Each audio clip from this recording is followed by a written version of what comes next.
Hello, fellow avatars. Welcome, everyone, whoever you are, to this shared moment in our dematerialized agora, this virtual amphitheater of ideas and images. We assemble here as avatars, luminous proxies of ourselves, to open the symposium Digital Performance Now. I speak to you as a digital phantom of myself, a first person presence in pixels. And yet, behind each avatar, there is a living body, a beating heart. In ancient Greece, the agora was a public square of marble and sunlight.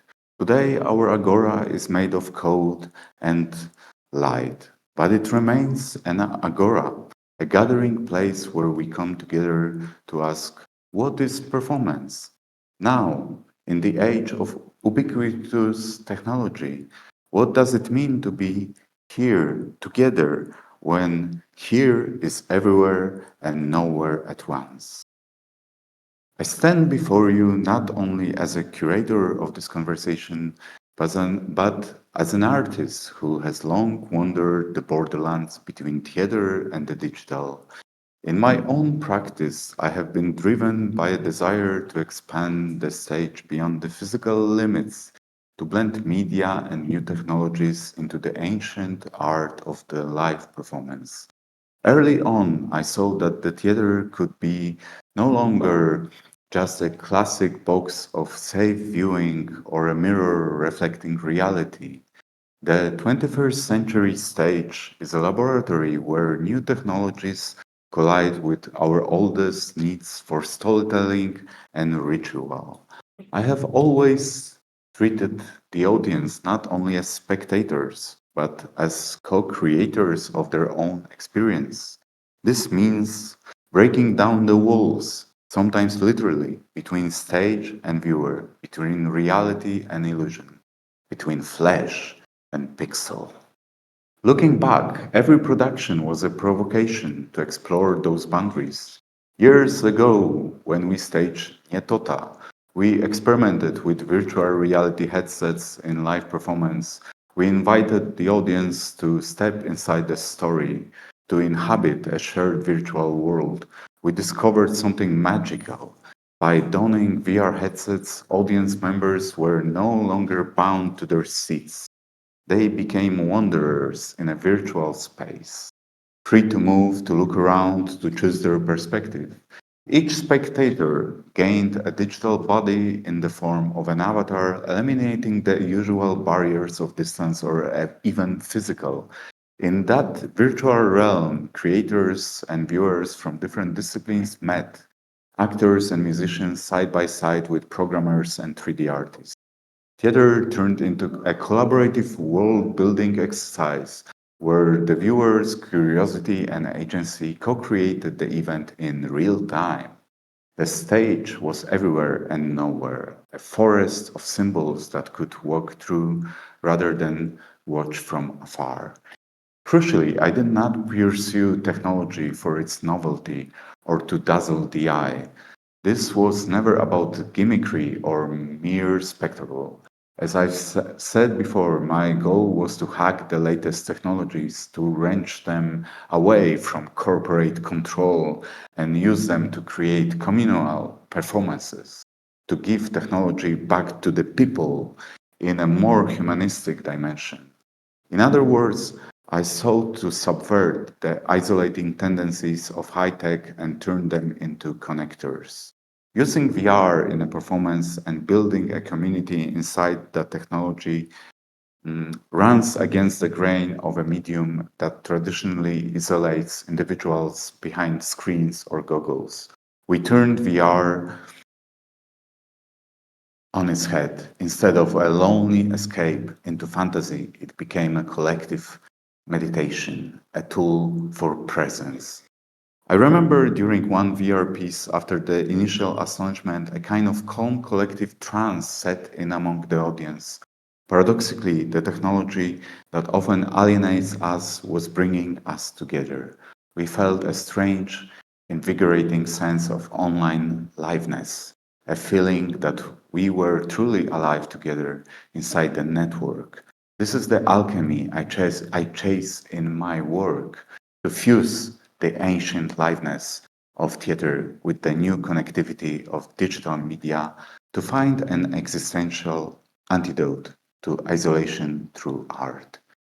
This symposium, Digital Performance Now, is dedicated to exactly that convergence, the encounter between new technologies and theatrical art.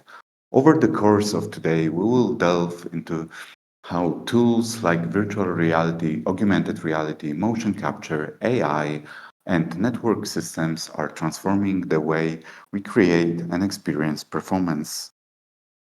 We are here to ask difficult, exhilarating questions. What is liveness when performers and audiences can be miles apart and yet share a moment in sync?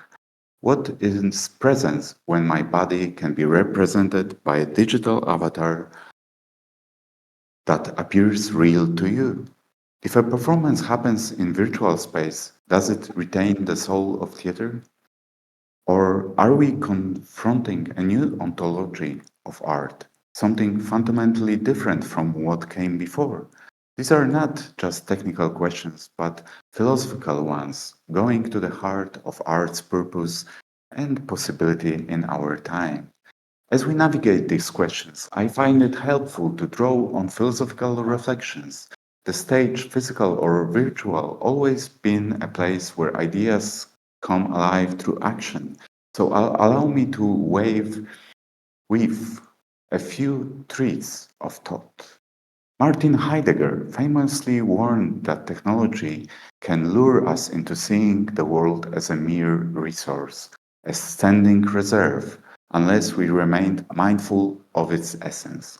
For Heidegger, the essence of technology is not technological, it is a mode of revelation, a way things unfold before us. Tonight, I feel that truly keenly. The digital stage must not become a mere high-tech gadget, a trap of distraction.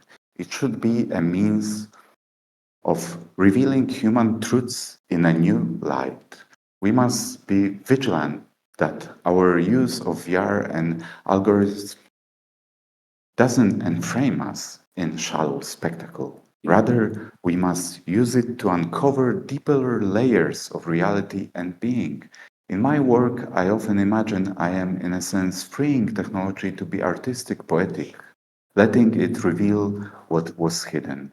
And what of Henry Bergson, who spoke of time not as a series of divisible instants, but as duration and a continuous flow? Live theater has always been the art of lived time, time shared by actors and audiences together. But digital media operate in discrete frames per second, in synchronized global timestamps. How do these two tempos blend? I suspect that when we stand in a virtual performance, we still experience Bergson's Elan Vital, the vital flow of time, even if mediated. Think of how a moment on a virtual stage can stretch into an eternity of feeling, or how two distant audiences can feel in the same moment, despite geographical separation. Perhaps digital connectivity, ironically, can bring us closer to Bergson's universal time, a shared durée, by collapsing distance. Or perhaps it threatens to chop our experience into even finer, frantic bits. This is something I ponder as an artist. How to ensure that even in virtual space, we do not lose the flow of human time, the rhythm of heartbeats in the dark that has always been the pulse of theater. Antonin Artaud, that patron saint of the avant-garde, envisioned a theater of cruelty that would shock us into awareness, dissolving the barrier between stage and life. I often wonder what Artaud would say if handed a VR headset. Would he see it as the ultimate realization of his theater of the double, where the performance could be a dream that audiences walk through viscerally and totally?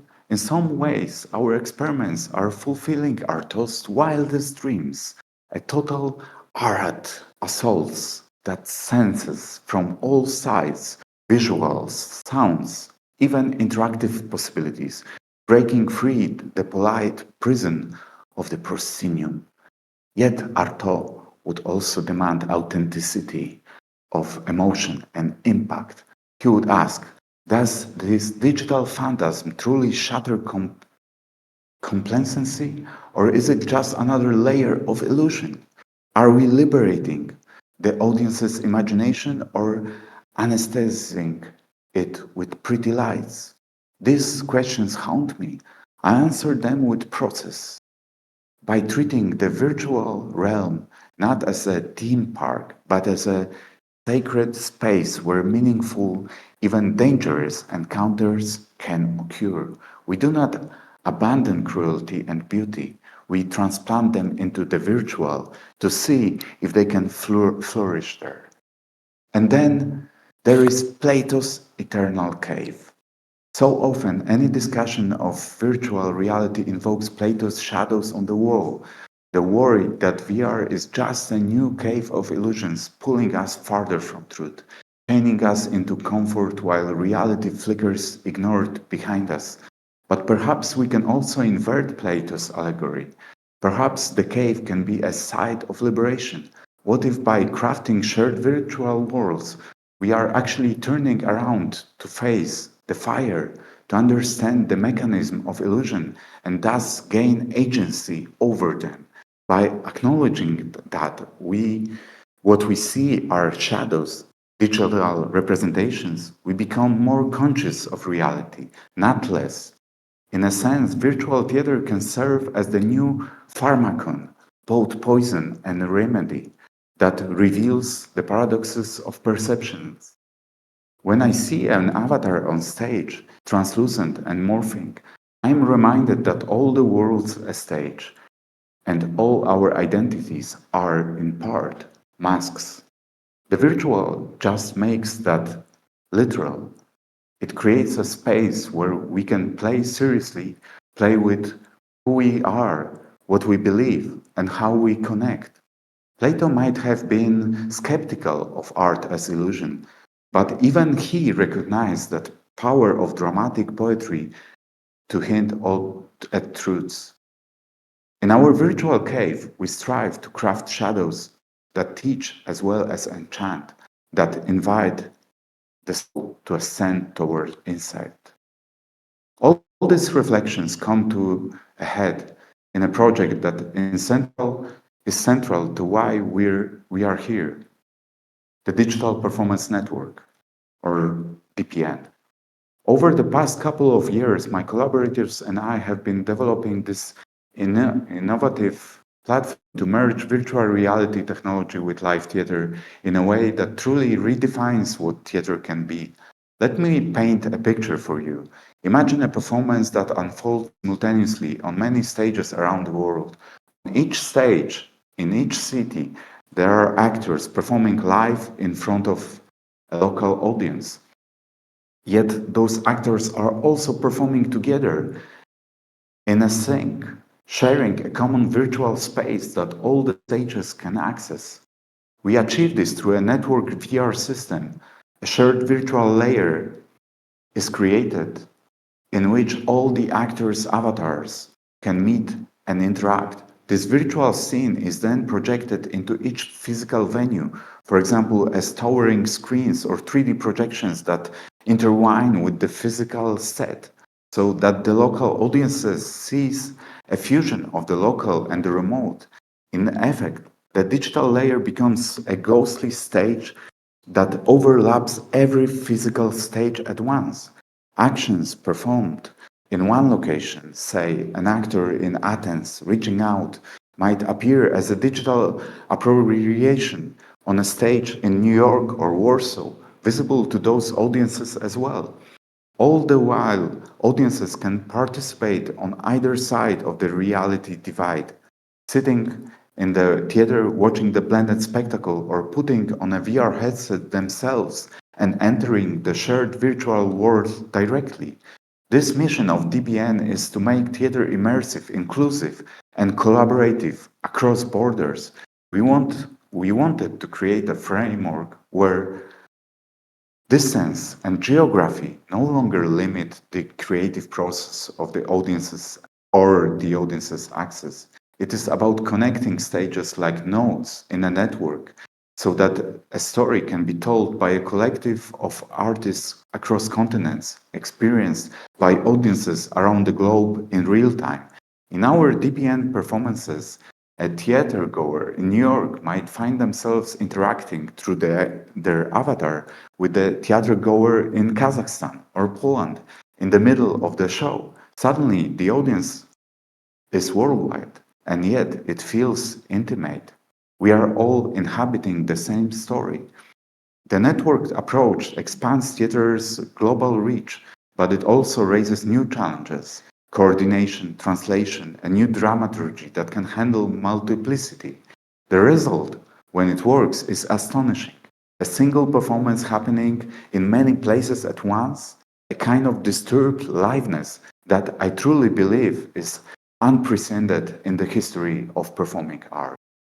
Our flagship project showcasing this approach was the Books of Jacob, which some of you may have experienced or heard about. This production, based on the novel by Olga Tokarczuk, was a collective DPN creation that premiered in December 2024. It unfolded simultaneously in 7 locations around the world, on stages in New York, Warsaw, Belgrade, Kiev, Tbilisi, Almaty, and Athens. Actors stood before local audiences, yet all those actors were also performing together in one unified virtual landscape. In New York, for instance, at La Mama Theater, we had 2 performers on the physical stage with large translucent screens behind them. One actor wore a VR headset on stage, embodying the character of Jacob Frank in the virtual realm, while another read from the script, grounding us in the physical here and now. On the screens, the avatars of performers were from the other countries appeared, ghostly, mannequin-like figures moving in that shared digital world. At times, you could also glimpse live video feeds of the stages in Poland or Serbia or Greece on those screens, creating a mosaic of distant realities. The audiences in each country heard parts of the text spoken in different languages by different performers, but all woven into one narrative tapestry. In one scene, the line of Jacob Frank, I am all these things and none of these things at the same time, was spoken almost in a chorus by multiple actors across countries. Each language and voice added a facet to the character, like a prism, turning it the light of different cultures. I recall standing in the New York venue, watching an audience member reach out and put on the VR headset we provided, and suddenly their body language changed. They were seeing the virtual layer fully, seeing the avatars towering around us. Others remained in their seats, preferring the composite view of screens and stage. Both choices were valid, and both groups of audience were still part of the audience. At that moment, it struck me. We had created a theatrical quantum entanglement, one story shared among many realities dependent on each other. In science, entangled particles influence each other across any distance. In our DBN theater, entangled audiences and actors across countries felt each other's presence. A laugh in Athens might be heard by the audience in New York through the stream. A gasp in New York might ripple into the timing of an actor's delivery in Kiev. The digital performance network transformed how theater can be experienced and what it means to be an audience. We found ourselves inhabiting a living dematerialized network where stages thousands of kilometers apart were parts of one organism. But beyond the technical marvels, what symbolism does this hold? For me, The shared virtual stage is a potent symbol of a dematerialized agora. It is as if we took the town square or the amphitheater and dissolved its physical walls, letting it rematerialize in an imaginary space. In this virtual gathering via avatars, I see a profound kind of democracy in play, a meeting of minds and bodies in a realm where physical hierarchies and borders fall away. Distance, as we experience it in DPN, becomes almost irrelevant, a creative choice rather than a limitation. We can assemble the world's artists and thinkers in one room without anyone leaving their home. Think of the ecological implications, the accessibility. Someone who cannot travel can still take a front row seat in the dematerialized theater. In a way, we are building a new kind of public sphere, one not constrained by location. This is thrilling, but it also urges caution. Who owns this virtual space? Under what norms do we gather? We must be mindful to cultivate it as an open, human-centered space, rather than let it become a corporate-controlled theme park. This is up to us, the artists and audiences, to imbue the virtual agora with the spirit of inclusivity, curiosity, and respect. The experience of the books of Jacob also taught us about ontology, about what is real. Was that performance real if so much of it happened in VR? The emotions our audiences felt were real. The sweat on the actors' bodies under their motion capture suits was real. The connection forged between distant collaborators, very real. And yet it was all enabled by a layer of illusion, by digital doubles and echoes. This is the enigma we are here to explore in digital performance. The real and the illusory coexist in new intimacy. We cannot fall back on old binaries, real versus virtual, presence versus absence, because we are dealing with hybrid forms that challenge those oppositions. Perhaps we need a new language altogether. Perhaps we speak of degrees of presence, or augmented liveness, or extended reality. The terms are evolving. What matters for us as creators is maintaining the integrity of human connection through all these metamorphoses. One thing I have learned in that digital performance demands a new dramaturgy, a new way of thinking about storytelling and experience. It's not enough to take a conventional play and throw some VR on top. We have to rethink structure. How do we script an interactive element? How do you direct an actor whose scene partner might be an avatar controlled from 5,000 kilometers away? How do we handle the fragmentation of space and attention? Audiences who might be watching a scene and simultaneously glancing at a chat window or a virtual map. This forces us to reconsider fundamentals. What is the thought line of a performance when the narrative can branch or when each viewer's perspective is slightly different? It is a bit like moving from linear writing to multidimensional writing.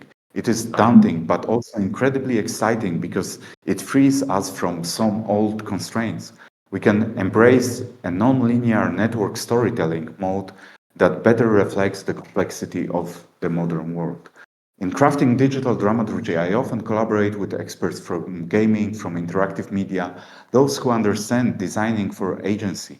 Yet, I also turn to the legacy of theater, the lessons of Grotowski's focus, his poor theater rigor, which ironically is valuable even in high-tech contexts, or Cantor's ghosts of memory. In our network experiment, The Books of Jacob, we stage Olga Tokarczuk's mysticism not on one stage, but across several, a theater broken into notes, each one both origin and echo, a digital Kabbalah. In that performance, dramaturgy no longer tethered itself to a singular location. It floated, it was layered, it survived disconnection. This is what we are attempting with the Digital Performance Network, to generate not just performances, but conditions for performance. not just text but topology, not just liveness but an entirely new regime of appearing where being with unfolds across latency and presence, where actors speak across time zones and the audience may be both co-creator and ghost. Dramaturgy here is no longer the invisible hand behind the scenes. It is the architect of multiverses. It configures flows of data, of sensation, of gaze. And it does so politically because the virtualization of the stage does not neutralize conflict, it amplifies it. The politics of attention, of hosting, of who speaks, of who can log in. So we gathered today not to finalize definitions, but to stretch them, to test new grammars of embodiment, to fold new geometries into our practice, and perhaps to discover dramaturgy not as a structure, but as a method of breathing inside the standard electrified world. I am blessed not to be alone today. This symposium brings together a constellation of visionary artists and thinkers from around the world, many of whom have been comrades in these digital adventures. Each will add a unique facet to our understanding of digital performance, and it is my honor to introduce them to you. Importantly, they will not just lecture, they will, I suspect, perform their ideas, each in their own style. From South Korea, we welcome Kyang-Ki An, an artist and philosopher of facial nuance, who will guide us through a Heideggerian reframing of liveness. In a world where avatars speak and listen, where is being and how do we stage it? From Ukraine, where theater must survive under siege, Romana Isabella Sotus brings us a radical meditation on the politics of placemaking in VR. Her work with Nashi Experimental Theatre Club in wartime Kiev reclaims digital space as refuge, as resistant as homeland. Then to Serbia, Predrag Terzic, theorist of images and hybrid forms, will speak not alone but in conversation with Georgi Molotsov and Sara Tirelli, exploring extended workflows where language, image, and embodiment interpenetrate, a polyphony of praxis. From Poland, the young artist Radomir Majewski reflects on memory, design, and how VR become a mnemonic prosthesis, creating worlds that store experience like breath suspended in space. In the afternoon, we move towards gestures and motion. Krysanti Badeka, a choreographer of XR environments, brings her body as interface, offering messages to her future self and to ours. Her movement becomes syntax, the stage becomes sensorium. Next, Elina Roignoti from Greece University of Peloponnese proposes a labyrinthy rethinking of virtual spatial storytelling. Every narrative, she reminds us, begins with an R. We then return to Brave New World, not as dystopia, but as possibility. Kostadis Mizaras, Krysanti Badeka, and Anastasios Theodoropoulos open the doors of the Greek Hub, sharing how game structures, digital scenographies, and avatar logic gave rise to a new hybrid performance space. Later, from New York, the visionary Billy Clark of Culture Hub invites us to consider whether transformation in art can still lead to transcendence or whether the IRL-URL split has created a third space where such longing can unfold.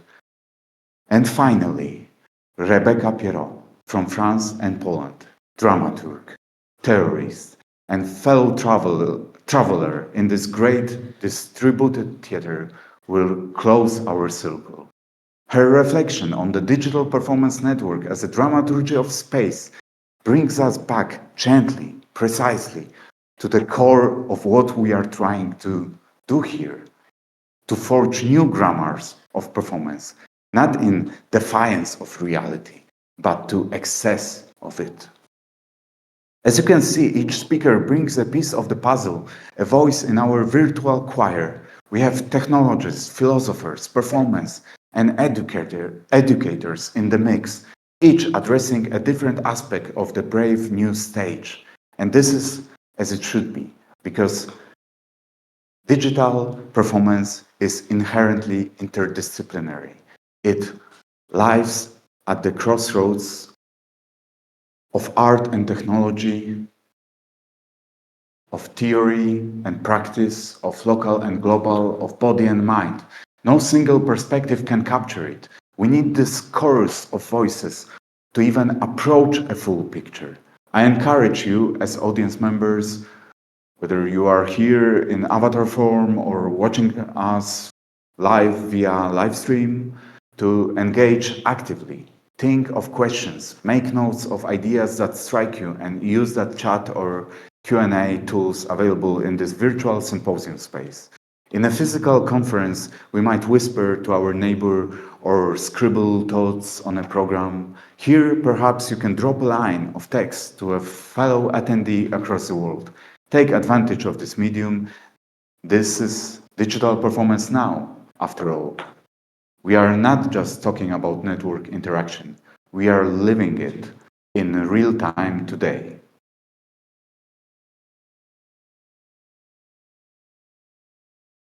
And say just few final conclusions.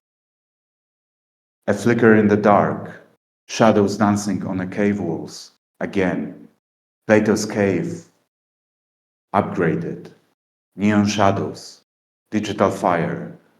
We who once glimpsed the sunlit world now run back underground, eyes wide shut, transfixed by the new projections. The cave is comfortable. Reality splinters into images. The stage dissolves into spectacle. All that was directly performed becomes representation.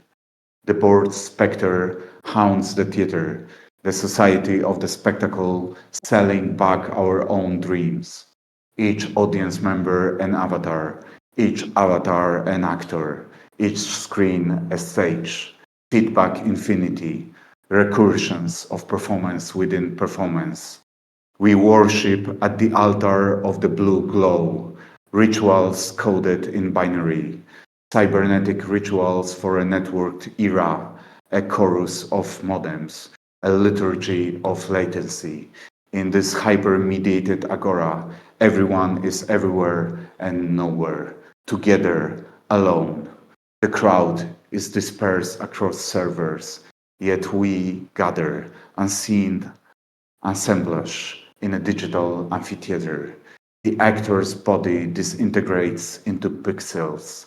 Liveness is disintegrating. The holy presence now scattered as data, ghosted. Presence becomes hauntology, a trace that remains, a spectral echo.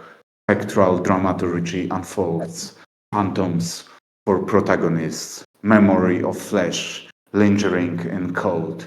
The ghosts of old stages slip through the cracks in VR. Time warps on this virtual stage. CCRU whispers of a time war, past and future folding into an unstable now. Chronologies crumble, the narrative collapse accelerates, acceleration of story, of sensation, and century of theater in a single click. We push forward faster, a beautiful and terrifying meltdown, paradox of connection, intimately linked at the distance. The more we simulate communion, the more we feel the gap. The simulation strains under its own weight. Simulation collapse looms at the edge of the screen. Glitches hint at reality leaking in. We sense the code isn't absolute. The shadows flicker erratically, yet in the chaos, possibility, the tourment of the digital, we can hug the spectacle, repurpose its tool to wake us up, turn the cave's walls into canvases of truth. The stage is not dead. It's dispersed, multiplied, waiting for us to reimagine it. Through creative subversion, we seize the means of illusion. We must become lucid in this dream. Let us wake within the spectacle, resist the lullaby of images that dull the mind. This is a call to vigilance, creative vigilance. The theater, our theater, must be an insurgency of awareness. It is the shimmer of the virtual. We will find new authenticity, but only if we remain awake, daring, and relentlessly creative.